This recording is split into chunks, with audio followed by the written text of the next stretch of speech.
have seen others suffer and A society that cuts I off cannot its allow own the head same to cannot happen to expect me. to grow at once. How barbaric! It's impossible!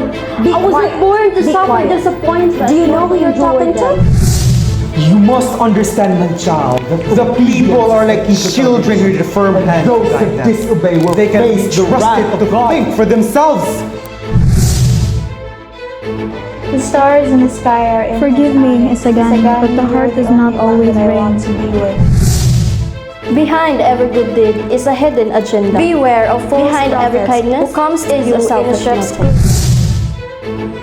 I didn't go there. Everyone knows the tale of the cave of Doña Jeronima. There will be but no one has certain. The greatest weapon. Ignorance is the root of all evil. My father is a very important man. It's not the parish that's unaffordable. He's the right hand It's of the your Governor General himself.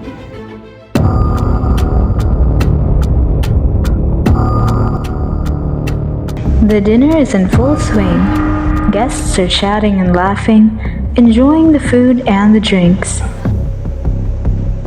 To our beloved Spain, may her glory shine forever in these islands. Cheers! The guests cheer and clink glasses. Father Sibila, seated next to Don Timoteo, smiles broadly and nods in agreement. Indeed, Don Timoteo, Spain has brought us so much prosperity and progress. We are truly blessed to be under her protection. Doña Victorina, seated next to her husband, throws a disdainful glance at Father Sibila. It is always amusing how these Filipinos try to emulate our Spanish ways. They are so eager to please, but they will never understand our culture. Father Irene, who is seated across from Doña Victorina, smiles gently.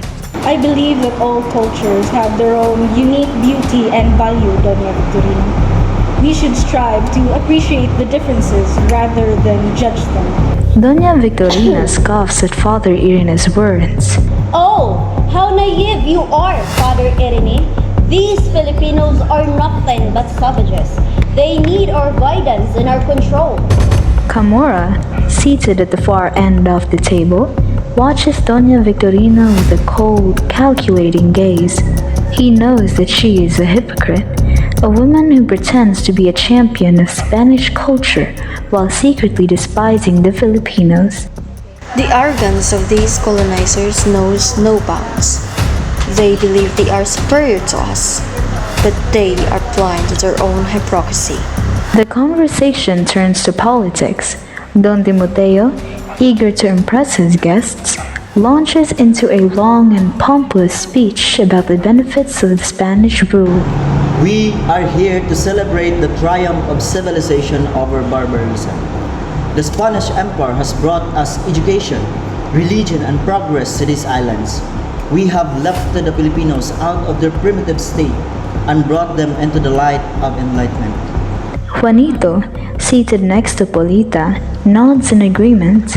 He is proud of his father's position and believes that Spain is the only force that can bring order and stability to the islands. My father is a very important man, you know? He is the right hand of the Governor General himself. Polita, seated next to Juanito, looks down at her plate. She is torn between her love for Isagani, who is a staunch advocate for Filipino independence, and her family's loyalty to the Spanish regime. I am caught between two worlds. I love Isagani, but I also love my family. How can I choose between them? Father Salvi, seated at the table, watches Polita with a mixture of lust and hatred. He is obsessed with her, but he also despises her for her association with Isagani, who he sees as a threat to his authority. I will never allow that young man to corrupt her. She is destined to be mine. The dinner continues, but the atmosphere is tinged with a sense of unease. The guests are all aware of the simmering tensions beneath the surface of this festive gathering. The Christmas Eve dinner is a microcosm of the colonial society, a place where power, privilege, and hypocrisy collide. The scene ends with the guests continuing their meal, their conversations a mix of laughter and veiled threats. Christmas Eve or Noche Buena in the Philippines is a vibrant celebration that reflects the country's unique blend of Spanish and indigenous traditions.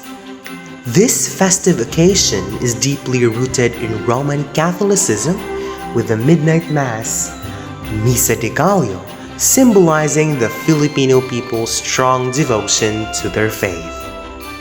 Noche Buena is also a time for families and communities to gather for a grand feast, emphasizing the importance of family bonds and communal spirit in the Filipino society. The celebration serves as a symbol of resilience and hope, reminding Filipinos of their strength and optimism, especially during challenging times. The culinary traditions of Noche Buena, featuring dishes like lechon and bibingka, further highlight the country's rich culinary heritage and cultural identity. The celebration of Christmas Eve in the Philippines showcases the enduring influence of colonial history in Filipino customs, with traditions like Misa de Gallo introduced by the Spanish colonizers becoming an integral part of Filipino Christmas practices.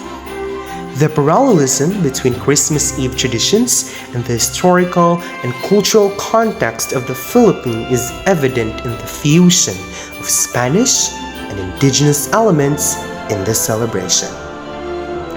This function reflects the country's unique identity, shaped by centuries of colonization and the enduring spirit of its people.